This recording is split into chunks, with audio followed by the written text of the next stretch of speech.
Hello students, this is your educator Harshit Kamra. और जैसा कि आपने टाइटल में देखा, हम बात करेंगे कि क्लास 10th के लिए आपकी स्ट्रेटजी क्या होनी चाहिए, क्या पढ़ना है, कैसे पढ़ना है, किन बातों का ध्यान रखना है और कैसे अच्छे स्कोर को अचीव करना है। So let's start. अब देखिए, सबसे पहली चीज़, अगर आप यहाँ पे आए हैं यानी कहीं ना कहीं आप एक कॉन्शियस चाइल्ड हैं। कॉन्शियस चाइल्ड क्या होता है कि जिसको पता है कि 9th ओवर हो चुकी है, 10th शुरू करनी है, मगर किसी भी चीज़ में जाने के लिए, किसी भी वॉर में पार्टिसिपेट करने के लिए पहले तैयारी की जाती है, पहले उसके लिए रणनीति बनाई जाती है। और ऐसे ही बच्चे मुझे मेरे चैनल पे चाहिए। तो अब आप देखिए कि क्लास 10th की स्ट्रेटेजी में क्या नया रहने वाला है, क्या ऐसी चीज़ है जो हम ध्यान नहीं रखते मगर हमें रखनी चाहिए। तो मैं आपको थोड़ा सा इतिहास आपका बताऊंगा, उसके बाद हम आगे चलेंगे।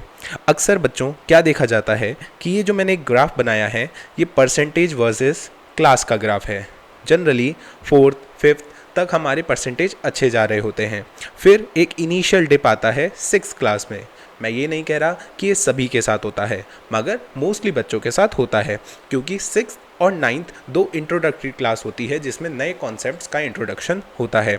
उसके बाद हम इम्प्रूव करते हैं, लगातार पढ़ते हैं, फिर 9th आ जाती है। 9th में काफ़ी बच्चों का, इवन मेजॉरिटी बच्चों का ग्राफ डिप होता है, जस्ट बिकॉज क्योंकि काफ़ी सारी नई चीज़ें हैं।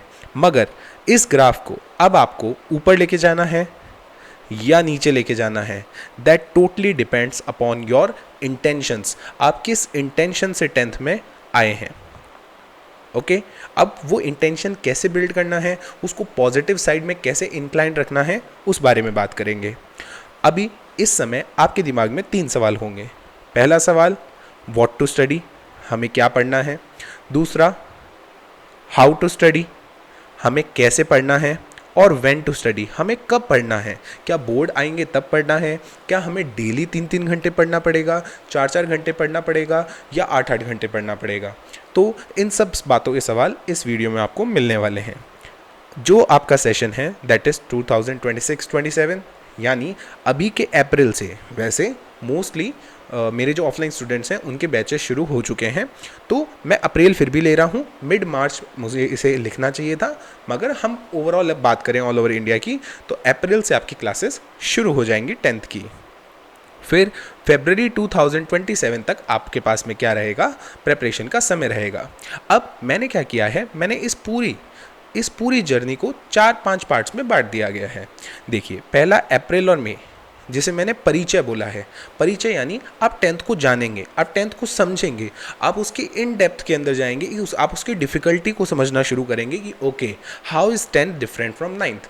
मेरा ये कहना है कि 9th से ज़्यादा डिफरेंट नहीं है। हाँ, syllabus wise it is different, मगर स्ट्रेटजी वाइज और जो कंसेप्ट्स हैं, जो एनसीईआरटी है, वो सारी चीज़ें, फॉर्मेट वही रहने वाला है। तो आप पहले से कुछ परसेंट प्रिपेयर्ड हैं। नेक्स्ट इज जून, जुलाई, अगस्त, सितंबर। ये होगा आपका ज्ञानवर्धन का समय। ज्ञानवर्धन का मतलब क्या होता है, जिस समय आपको 10th की सबसे ज़्यादा नॉलेज लेनी है, आपको सबसे ज़्यादा रेगुलर रहना है, और जिसके अंदर आपको डेली बेसिस पे पढ़ना है। बाद में आएगा अक्टूबर और नवंबर, जब आप अपने फर्स्ट टाइम क्या देंगे, हाफ ईयरली एग्जाम्स देंगे। ऑल्दो ज्ञानवर्धन के समय आपको कुछ पीरियोडिक टेस्ट स्कूल में देने पड़ेंगे, मगर वो आपके लिए काफ़ी इजी रहने वाले हैं अगर आप स्ट्रेटेजी से पढ़ेंगे तो। मगर जो आपकी फर्स्ट मेन परीक्षा होगी, मेन एग्ज़ाम होगा, वो होंगे आपके हाफ ईयरलीज, जहाँ पे बच्चों को एक वेकअप कॉल मिलती है कि आप 10th में आ चुके हो। उसके बाद में नवंबर दिसंबर अभ्यास, यानी जो हाफ ईयरली में कमी रहेगी, जो आपको हाफ ईयरली में वेकअप कॉल मिलेगा कि अब 10th शुरू हो चुकी है, वहाँ से आप अपनी कमर कसेंगे। अगर आप स्ट्रेटेजी से नहीं चले तो, अगर स्ट्रेटेजी से चले तो ये चीज़ नहीं होने वाली आपके साथ। लास्ट में जैन एंड फेब अंतिम परीक्षा, जब आपकी अंतिम परीक्षा चल रही होगी, यानी आप प्री बोर्ड से बैटल कर रहे होंगे, आप सेल्फ डाउट को वहाँ पे फेस कर रहे होंगे, आप डेली एग्जाम्स देख रहे होंगे, मॉक टेस्ट दे रहे होंगे, ये वो समय रहेगा। यानी हमारे पास जो पढ़ने का समय है वो मात्र नवंबर तक है। उसके बाद सिर्फ हम क्या कर सकते हैं, सुधार कर सकते हैं, हम उसके अंदर पढ़ाई नहीं कर पाएंगे। अब पढ़ाई करना और सुधार करना कैसे अलग है मैं अभी बताऊंगा, मगर हम इसको टॉपिक वाइज लेते हैं। सबसे पहले हम परिचय को देखेंगे। परिचय में क्या होगा बेटा, यहाँ पे आप अपने सब्जेक्ट्स को जानोगे। आप अपने पूरे सिलेबस को समझोगे और अपने क्लास 10th की शुरुआत करोगे। और जो शुरुआत होनी चाहिए, जैसा कि हमने हमेशा सुना है कि मीठे के साथ करनी चाहिए, तो ये जो आपका सफ़र रहने वाला है थोड़ा सा स्वीट रहने वाला है। यानी जो शुरुआत के 2 महीने हैं ये आपको प्रॉब्लमेटिक नहीं लगेंगे, एकेडमिक प्रेशर आपके ऊपर नहीं होगा। और यही समय होता है जब आप अपनी स्ट्रेटजी को प्रॉपर तरीके से बना लीजिए, प्रॉपरली 10th को समझ के उसको उसके यूज टू हो जाइए, ताकि आपको आगे का सफ़र आसान लगे। ज्ञानवर्धन, जो कि मैंने बताया सबसे इम्पॉर्टेंट समय है, जिस समय आपको सबसे ज़्यादा डेडिकेशन शो करना है, रेगुलरिटी शो करनी है और बच्चों डिसिप्लिन शो करना है। इस दौरान डेली आपको स्कूल जाना है, डेली आपको अपने कोचिंग जाना है और खुद को रात को सेल्फ स्टडी भी देनी है। सारे के सारे पाँचों के पाँचों सब्जेक्ट्स को आपको साथ में लेके चलना है। आपको यहाँ पे मैथ्स साइंस की तरफ ज़्यादा इंक्लाइन नहीं होना, पाँचों के साथ आपको एक बैलेंस बना के चलना है। वीकेंड्स आप अपने लैंग्वेज सब्जेक्ट्स को दे सकते हैं, आप वीकडेज अपने मेन 3 सब्जेक्ट्स को दे सकते हैं, ताकि सब बैलेंस रहे, मगर रेगुलरिटी के साथ। इसमें कोई नादानी नहीं। अब जो बच्चे 60% पे थे, मैं ये मान रहा हूँ कि अभी जो आए हैं सारे बच्चे ऑलमोस्ट 60% पे हैं। 60 से 80 का जो जंप है वो बच्चा इसी समय में लगाएगा। ओके, अब जब मैंने बताया आपकी प्रथम परीक्षा होगी, यानी हाफ ईयरली, जो आपका एक आई ओपनर होगा, एक वेकअप कॉल होगी, जिसके अंदर जो बच्चा ढंग से पढ़ लिया, उसने हाफ ईयरली को पढ़ के दिया, स्ट्रेटजीज़ को फॉलो किया, वो बच्चा 80 से कहाँ जंप कर जाएगा, बोर्ड्स के अंदर 90 तक ईजिली जंप कर जाएगा। मगर जिसने ज्ञानवर्धन में नहीं पढ़ा था वो 60 से 70 जंप कर सकता है, 90 जंप करना बहुत मुश्किल रहेगा। नेक्स्ट, जो भी आप में कमी रही, जो भी हाफ ईयरली में आप प्रॉब्लम आपको जिसमें फेस करनी पड़ी, जो भी आपकी डिफ़िकल्ट आपको जो सब्जेक्ट्स लगे, आप उनको क्या करेंगे, इस समय में अभ्यास कार्य में इम्प्रूव करेंगे, एक स्ट्रेटजी बनाएंगे, फाइनल बोर्ड स्ट्रेटजी।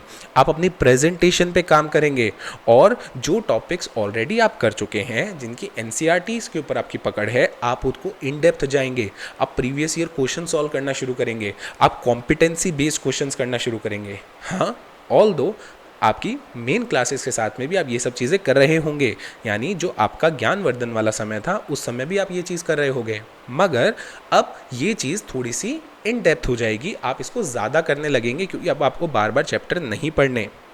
और फिर इसी समय में आप 90 से 95 पे जंप करेंगे, अगर आप लगातार प्रेजेंटेशन पे काम कर रहे हैं, खुद में इम्प्रूवमेंट ला रहे हैं, और जो आपके प्री बोर्ड्स होंगे, प्रैक्टिस होगी, उसके अंदर आप अपने आप को क्या करेंगे, अगर डे बाय डे इम्प्रूव करेंगे तो ये चीज़ संभव है। मगर ये वो समय होता है जिसमें सबसे ज़्यादा बच्चे सेल्फ डाउट में जाते हैं।